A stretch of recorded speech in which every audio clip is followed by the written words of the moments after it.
অনেকের কাছেই তো জ্যামিতি বেশ কঠিন মনে হয়, তাই না? কিন্তু ব্যাপারটা মোটেও তেমন না। আর দেখুন, আজকে আমরা কোনো বোরিং ক্লাস করতে আসিনি, বরং একটা দারুণ মজার জ্যামিতিক ধাঁধা সমাধান করতে চলেছি। তো চলুন শুরু করা যাক। এই যে স্ক্রিনে ছবিটা দেখছেন, এটাই কিন্তু আমাদের আজকের আলোচনার মূল কেন্দ্রবিন্দু। দেখতে তো খুবই সাধারণ একটা বৃত্ত, আর তার ভেতরে একটা চতুর্ভুজ, তাই না? কিন্তু এর মধ্যেই লুকিয়ে আছে আমাদের আজকের তিনটে চ্যালেঞ্জ। আমাদের কাজ হবে এক এক করে এই ধাঁধার প্রত্যেকটা অংশ সমাধান করা।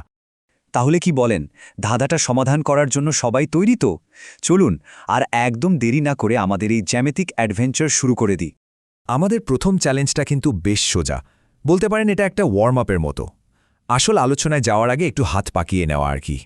তো আমাদের প্রথম কাজটা হলো, এই যে বৃত্তটা দেখছেন, এর ব্যাস যদি 10 সেন্টিমিটার হয়, তাহলে এর পরিধি ঠিক কত হবে? চলুন বের করে ফেলি।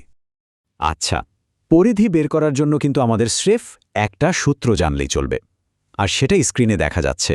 এটাই আমাদের সমাধানের আসল চাবিকাঠি। C=π×d।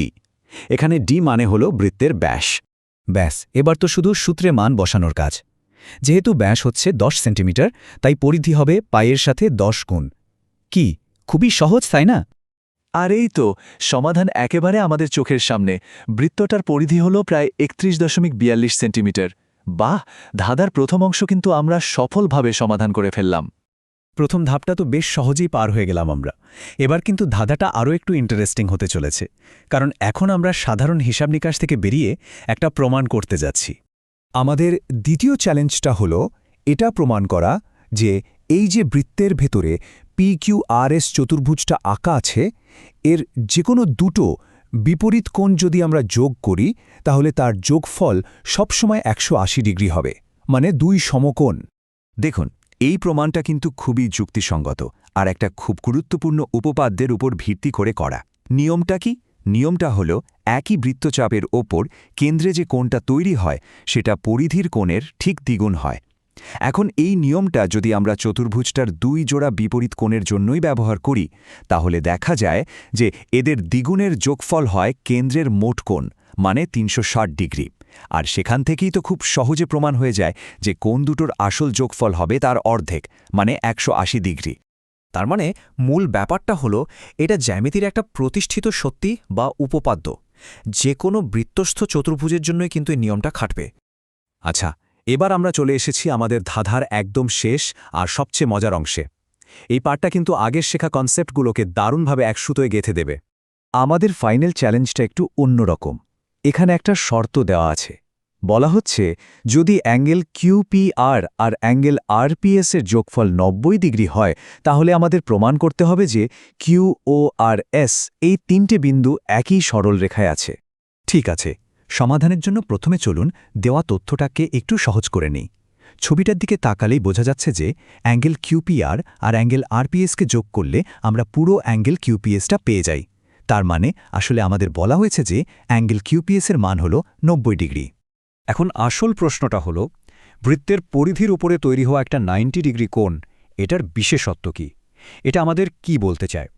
এই প্রশ্নের উত্তরটাই কিন্তু আমাদের সমাধানের দিকে এগিয়ে নিয়ে যাবে। আর এখানেই জ্যামিতির আরেকটা দারুণ উপপাদ্য আমাদের সাহায্য করতে এগিয়ে আসে। উপপাদ্যটা হল, অর্ধবৃত্তস্থ কোণ সবসময় এক সমকোণ হয়, মানে এর মান সবসময় 90 ডিগ্রি হবে। এই উপপাদ্যটা থেকে আমরা কি বুঝলাম? যেহেতু আমাদের অ্যাঙ্গেল QPSটা 90 ডিগ্রি, তার মানে হলো QS চাপটা আসলে একটা অর্ধবৃত্ত। আর এর থেকে এটাই প্রমাণ হয় যে QS রেখাটা কোনো সাধারণ জ্যা নয়, এটা আসলে বৃত্তটার ব্যাস, কারণ একমাত্র ব্যাসের উপরেই পরিধিতে 90 ডিগ্রি কোণ তৈরি হতে পারে। আর আমরা তো সবাই জানি যে একটা বৃত্তের ব্যাস সব সময় তার কেন্দ্র অর্থাৎ O বিন্দুর মধ্যে দিয়ে যায়। তো যেহেতু QS হলো ব্যাস, তার মানে QORS এই তিনটে বিন্দু অবশ্যই একই সরলরেখায় থাকতে বাধ্য। আর এর সাথেই আমাদের ধাঁধাটার সমাধান হয়ে গেল। তাহলে চলুন একবার ঝালিয়ে নিই এই পুরো ধাঁধাটা সমাধান করে আমরা কি শিখলাম। প্রথমত, পরিধি বের করার সূত্র। দ্বিতীয়ত, বৃত্তস্থ চতুর্ভুজের বিপরীত কোণগুলোর যোগফল যে 180 ডিগ্রি হয় সেটা। আর সবশেষে, বৃত্তের পরিধিতে 90 ডিগ্রি কোণ থাকার মানে হল সেটার জ্যা আসলে বৃত্তের ব্যাস। এবার একটা মজার জিনিস ভাবুন তো, এই যে নিখুঁত জ্যামিতিক নিয়মগুলো আমরা শিখলাম, এগুলো কিন্তু শুধু বইয়ের পাতাতেই আটকে নেই। আমাদের চারপাশে, স্থাপত্যে, এমনকি প্রকৃতির মধ্যেও এই নিয়মগুলো লুকিয়ে আছে। দরকার শুধু একটু খেয়াল করে দেখার।